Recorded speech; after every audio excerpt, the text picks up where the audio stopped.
Challenging thoughts there from Pastor Sam Adeyemi, thinking survival instead of leadership and all.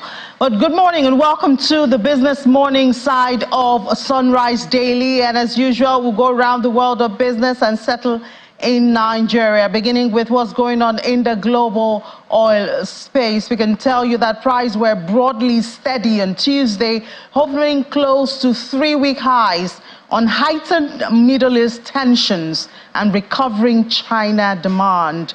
Looking at the prices on the board right here, it's down for Brent, 0.12% in the red at $83.46 a barrel, while WTI is on the flip side at $79.46 after it gained 0.34%. An unusual relationship we see there. Normally it's in the same direction, but this one we'll see that is inverse. Well, we can tell you that the contract that expire during the day today, and then we're beginning with the April contract later on today up till tomorrow. There was no settlement for WTI on Monday. That's because of that U.S. public holiday. Even the markets didn't trade yesterday in the United States. Iran-allied Houthis continue their attacks on shipping lanes in the Red Sea and Bab al-Mandab Strait, with at least 4 more vessels hit by drone and missile strikes since Friday. Tourism revenues in China have surged 47.3% year-on-year and rose above pre-COVID levels during the National Lunar New Year holiday that just ended over the weekend. Those are some of the factors driving the price of global oil at this time. We just shift a bit to grains and see that Chicago soybean futures gained on ground on Tuesday, with the market climbing to its highest level in almost 1 week on the back of short covering, although rising global supplies kept a lid on prices. Wheat dropped to its lowest level in 3 months, and pressure from abundant Black Sea supplies, while corn rose. Looking at the numbers right there, soybeans is up 1% at $11.84 for a quarter of a bushel. That's for soybeans. The Chicago Board of Trade was up for that amount, and that's the highest since Valentine's Day. Looking at wheat now, wheat slid. It was down 0.3% to $5.57 for a quarter of a bushel after dropping earlier in the session to $5.55. That's talking about wheat. That's the lowest since November 16. Corn now, corn is on the other side. It added 0.5%.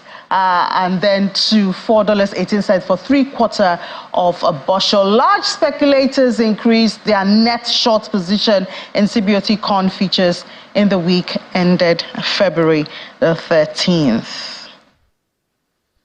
Welcome to Nigeria. Times are indeed hard. Hear of protests everywhere now. Well, almost everywhere.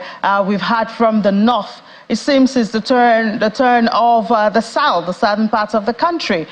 Yesterday was Ibadan, the capital of Oyo State. The residents there, they joined that trend. They trooped out and peacefully protest against economic realities in the country. The protesters converged on the Iwo Road, Songo and Mokola, were seen carrying placards with different inscriptions depicting their agitations. Our correspondent over there, Bukola Oriowo, sent in this report. The harsh economic realities across Nigeria has led to protests in parts of the country to register the grievances of Nigerians who are struggling to survive.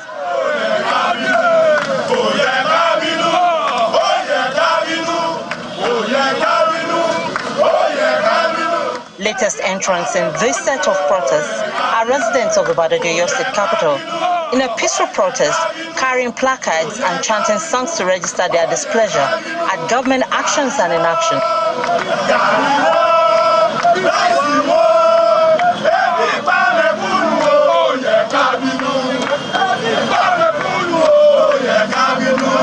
The procession, which assembled at Mokola, moved to Sango, Bodija Market, and parts of Agodi.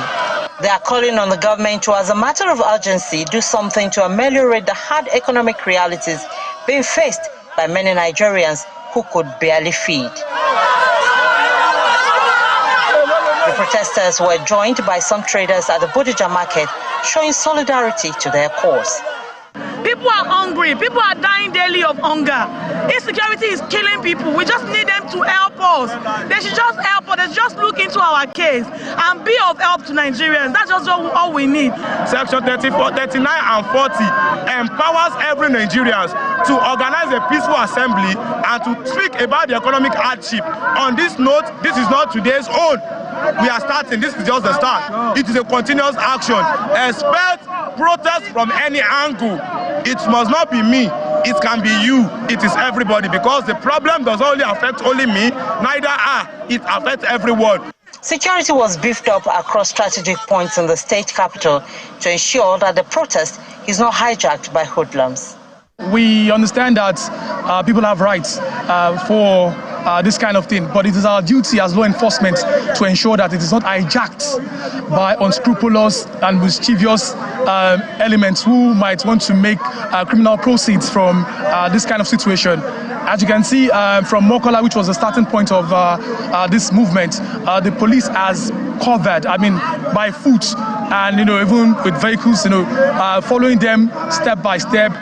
The command would like to let the good people of Oyo State know, particularly residents, that we have their interest at heart, and we will do all that it takes to ensure that the relative peace and tranquility in Oyo State remains as it is.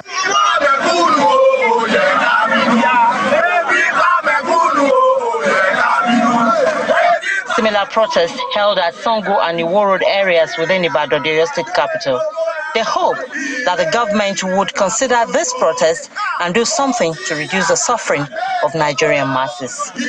Bukola Oriowo, Channels Television News. So there you have it.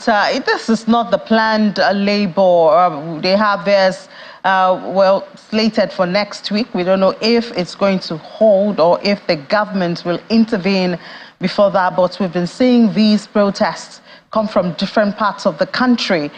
We don't have a face to it. I guess it's also important to note that, because if it's coming from the organized labor, then we say, oh, it's the NLC or the TUC, get the TUC president. But this seems people are hungry. People are frustrated. People want to work. There's no security to do what they want to do. There's no power. There's no naira. So I guess it's time that the government will also get desperate in finding a solution before this gets out of hand. I guess that's really important. I think that's what should be done, because it's staring us in the face. We are all feeling it. Our purchasing power is eroding every day. How much is $1 now? 1,600, 1,700. Anyways, now let's talk to an economist who perhaps can help us delve into this and tell us more about what can be done, what should be done. The Chief Executive Officer of Financial Derivatives Company, Mr. Bismarck Rewane. Mr. Rewane, good morning. We see this protest, and we heard one of them saying there that this is just the beginning, and that is scary, because if this escalates, we do not know how it could be controlled, and that's dangerous for the economy and for everyone. You said it right, it's dangerous. And it didn't start in one day. There's been an economic deterioration, what we call the economic decay curve. And this has happened and is happening. And what is happening is that as long as people do not see hope, do not feel that there's hope and that there's a solution coming, and they do not believe whatever solutions are being suggested, then they become hopeless. Hopelessness is the beginning of desperation. A desperate man is a dangerous man, and a dangerous man can do anything. So I think it's not anything that is being underestimated. It's only that the administration and policymakers have to understand that this is a very, very, very difficult and dangerous situation. Having said that, let us look at what are the symptoms, what are the causes, and then what are the solutions. The symptoms of this is that the Naira traded yesterday night as low as 1,800, that is 1,800 Naira to $1. And the NAFEM market, it closed at about almost 1,600. The custom duty rate, conversion rate, is about 1,582 Naira. The international air transport, that is IATA ticket rates, was at 1650 naira, 1650 naira to $1. So these are just indications of what it is. Why is this happening? There's the dollar cash market, and then there's the dollar liquidity market. The dollar liquidity market is where oil flows, investment flows come into the market, and it is used for letters of credit for trade activities. The dollar cash market is one which you and I go and buy from the malams, from the BDCs. What happened in the last couple of days is that the EFCC has been chasing these guys, the BDCs, with the paltry amounts that they have. That has actually helped to drive down the amount of liquidity in the market and make the naira actually grossly undervalued. In other words, it has made the naira to lose its value in the market. 2, the central bank issued a guidelines that you can no longer buy cash from the banks. You have to, if you're traveling, you have to have electronic transfers and all of that. That cash amount that people used to buy, they use part of it and they sell part of it, or the part of it goes in the market, has actually reduced supply of dollar cash in the market. So 1, chasing the people around. 2, the guidelines. And 3, the fact that the dollar, people's expectation that the naira will continue to deteriorate consistently. So there's expectations, there's actual liquidity crunch, and thirdly, there's the illicit factor. Those are the things that are causing this. Now, how does that feed into inflation? Is it inflation that causes a weak currency, or is it a weak currency that causes inflation? Anyway, who cares about that? The truth is that on one hand, you are buying dollars at 1,800. On the other hand, you are buying cement at 10,000 naira a bag. Even though cement is all produced domestically, the limestone, everything, but one is having an impact on the other. So that is precisely where we are. What does it mean? It means that there are queues for petrol because of strike, their prices are increasing, and people are under pressure. And you saw it in Niger State, you saw it in Oyo State, you've seen it in Canada, in different places. So people are under pressure, and they want to see some relief, and they want to hear some credible policy moves that will make them feel a little bit hopeful that there's light at the end of the tunnel. I think that's how I can summarize initially what it is. Yeah, but when we talk about, you talked about giving hope to the people. We've had, a couple of statements talking about the cement yesterday. There was a meeting with stakeholders and the federal government, and I think they agreed on 8,000 naira. But of course, as you would say, this thing cannot be artificial. It's not decreed. You have to deal with the factors that lead to it. But on the other hand, we've also had the president release from the reserve grain. We've had state governors also make declarations and all of that. But people are still desperate. Is there something we are missing here to bring calm to the situation? Because we do know, obviously, the time between the announcement of a policy and the implementation and when the impact will actually spread to the people, there's always a gap there. Yeah, there's a lag, what we call the lags. No, but the truth is that, 1, let us look at the materiality of 100,000 tons. 100,000 tons of grain, wherever it is, if that is available reality, if those grains actually exist in the silos, it's not enough to feed Lagos for 2 days, not talk of feeding Nigeria. It's not going to make a difference, not one hell of a difference, not. So let's stop deceiving ourselves. Let's deal with productivity issues. And you can use the entire police force in Nigeria to break up the supermarkets, to bring them to... Those goods will not... The price of goods are determined by market forces. You cannot create artificial prices. We did this 40 years ago, 50 years ago. It failed then, it will fail again. The reality is that allow the prices of goods be determined, and then supply, when supply increases, price of goods come down, when demand increases, and the demand is a function of the naira liquidity we have. So now there was a treasury bond auction yesterday of 2.5 trillion naira. That is about 3.5% of total money supply. If you take that out of the system, you have actually reduced the amount of money in its circulation. You have also increased interest rates, which has a negative impact on stock prices. The stock market fell by 3.5% yesterday, and it's going to fall again today by at least almost 4 or 5%. So the economy is coming into equilibrium. But let us not deceive ourselves that there's a quick fix for this. Some things are now moving in the right direction, but very, very slowly. What the people want are, let us see the supply of the goods. Let's stop making fake, false promises. 2, let us begin to see that government expenditure and lavish lifestyle of government officials is toned down. Toned down. First of all, let us be honest with the people. Secondly, let us tone down our lavish lifestyles so that there's equal sacrifice amongst both policymakers, regulators, market players, and everybody. There's too much opulence and ostentation at a time of hunger and desperation. Yeah, and talking about being honest with the people, because there's the issue of subsidy, both for petrol and for electricity. And I mean, if the government says subsidy is gone, and then, we calculate and find that there's still subsidy, and even Bretton Woods institutions are telling us your government has come back on paying subsidy. And now IMF is saying that inflation might hit 44%. And just a couple of days ago, AFDB had warned that there will be even more protests. Would you say that the government is actually being desperate about its moves to handle this with all of these warnings that we see staring us in the face? No, I don't think the question is about how desperate government is. It's about how honest. First of all, do you understand the complexity of the problem? And 2, are you honest with the solutions that you're preferring? And 3, do the people believe, even if you're honest, and do the people believe it? It is that disconnection you are seeing out there. And so there has to be some clarity. There has to be some, not just clarity, honesty, and understanding of the complexity of the problems. These problems are not going to go away.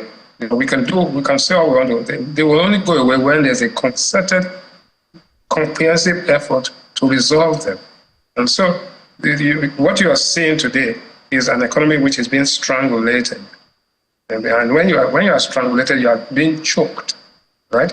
The people are being choked, their pockets being choked in their stomachs, and being choked in their respiratory system. That is where anybody in that situation will do anything and everything to get oxygen and to get food and to get fuel. But having said that, I said it from the beginning that subsidies never went anywhere. It was reduced. And of course, I was chastised as being a prophet of doom at that time. Now it has become clear, and everybody has come back to say it 9 months later, that subsidies are back. You only come back if you've gone. If you didn't go, then you are still you're locking there. So now let us accept our reality that we are going to sequence this thing. There's subsidies and the use of the proceeds of subsidies. So even if you reduced it, what have you used it for? All right? And how efficient is that use and what is the impact of that use? That is critical. 2, subsidies are only one element and they are reverse taxes. There are a whole lot of things in the economic system, the macroeconomic system, that needs to be in equilibrium. Those things are not easy. They're very abstract. The only way you can understand it, okay, what is the price of egg?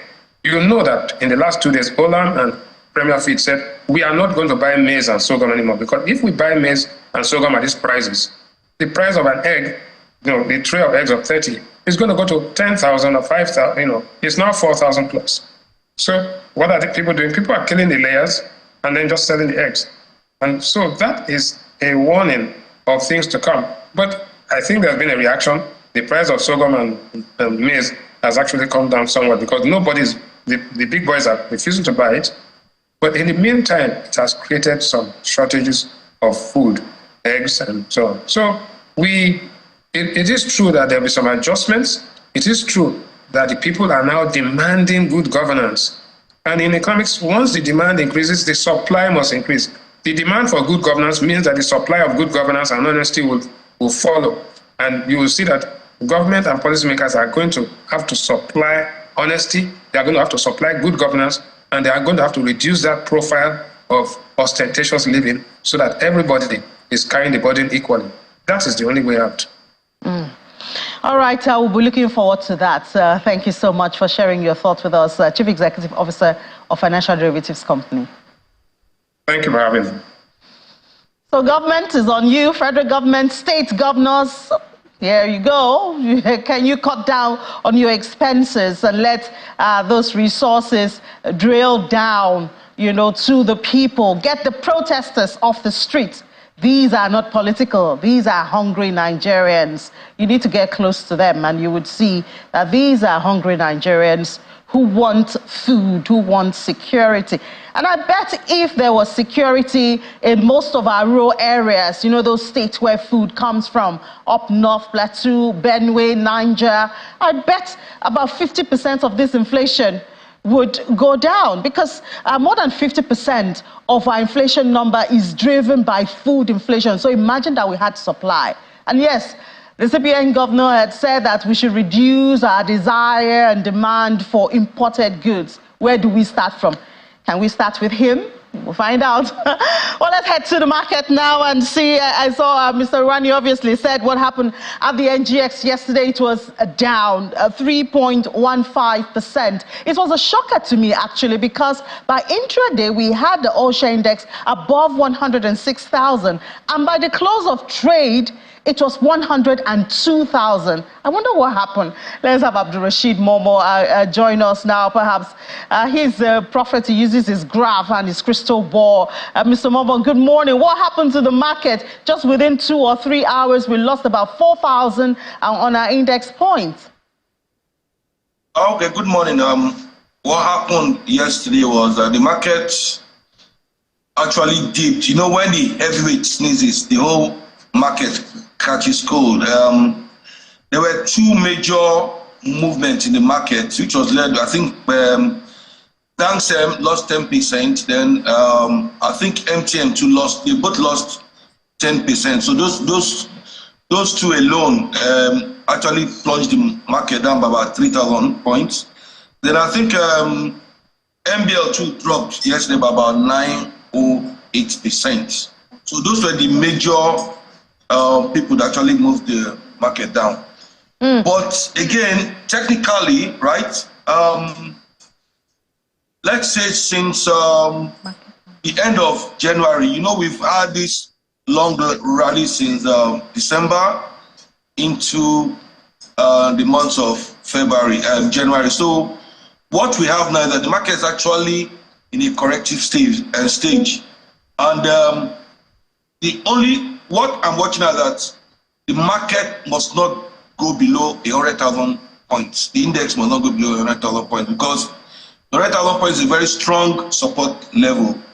Anything below that will put the market more into a corrective phase, because, as I said, the early rallies we saw was really on the high side, and for every rally there will always be a correction. So for any investor that sees the correction to the downside, it's expected. So what we are seeing is a normal market phenomenon. Can we connect it to the auction that took place at the fixed income market yesterday? Can we say that the returns there caught the investors' attention? Yeah, to some extent. There are two scenarios I want to paint here. People that suffered the 2008 crash in the market, when the market crashed in 2008, we saw a lot of outflow. We see a lot of outflow from, let's say, old investors, and we've seen a lot of inflow from new investors, So most of the clients we asked why, they said they were moving their money either to dollar market, they are moving to go to buy from the bonds and everything. They're moving their money to the money market for higher rates, or basically to just play safe in the market since they've made so much money in the market. So, pari passu, what I can say that, like from our end, we have a lot of cash flow for clients, but we are not really in the market now. We need to know the right direction before we can go back into the market, because you need to be sure cash is king now. If your money is not in dollar, your money will be in safe investment. But at the same time, the market rallies. You can see stocks like Rewane for the past how many days? There's no investment that can beat that now. I mean, that stock has been moving from, I think, I'm talking about from February. That was the 5th of February. It was about 568. Now it traded about 950. There's no investment that can beat that. So the stock market is still opening. Yeah, there's still opening that no other financial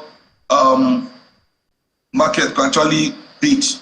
Yeah. But for now, it's more of correction. There are still good rallies to be made. Even the MBL that's on the downside, I always tell people the strategy is always buy in weakness and sell in strength.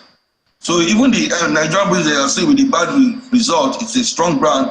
The possibility that we'll see people actually buying into the dips. All right, Mr. Momo, thank you so much for your critical analysis of the market. Thank you, and have a great trading day. Yeah, thanks. All right, just before we hand over back to the Sunrise Daily team, let's look at those numbers. You already saw the numbers for the NGX. It was in red yesterday. It was really bloody yesterday. I tell you, all the counters in red. The market lost 3.15%, going to 56. Just 56 trillion. You see there 0.28. That was down. Lost 1.82 trillion naira from the market correction, as Mr. Momo would say. But I guess some investors found the auction at the fixed income really interesting. If we look at the activity charts, it was red, just one green there of the deals. But the sectors had blood from head to toe. Banking down 0.26%. Insurance down 2.49%, consumers down 0.77%. Industrial goods lost more than 6% yesterday. Oil and gas, that has been holding on strong, was also down 0.28%. Top trades were GTCO, Transcore, and Access, all from the banking counter. Now let's go to the unlisted NASD market also yesterday. That was on the flip side. It gained 0.48% to close at 1,156.79. The market cap has since crossed 1 trillion and settled at 1.56 trillion naira. For the activity chart, it was a mixture, mostly red though, but volume was up more than 800% right there. Value down 13, while deals dropped by 31%. 5 stocks have been trading for a couple of days now in that market. Look at the fixed income market. That was an attraction to investors yesterday for the Treasury bill. There were 8 deals worth 25.05 billion naira. Of course, we know the government is using this market to mop up cash. One way of dealing with inflation, you see, that's for the Treasury bills. For bonds, it was 13 for the federal government bonds yesterday, 13 deals worth 10.64 billion right there. And then for OMO, this is for the central bank, there were 22 deals worth 35 billion market. And I will try to explore or assess the trading of yesterday, the auction of yesterday, and get the details of it later on today. So you want to stay around with us. Well, those are the major market. The CSB had only 4 deals worth 11 billion naira. So it's either you're in the equities or you're in the fixed income, whichever way you go. You want less risk, sure income, or you want more revenue, but more risk. Also goes with everything has a price. We'll tell you more at 1 p.m. Join me for Business Incorporated. For now, it's back to the Sunrise Daily team.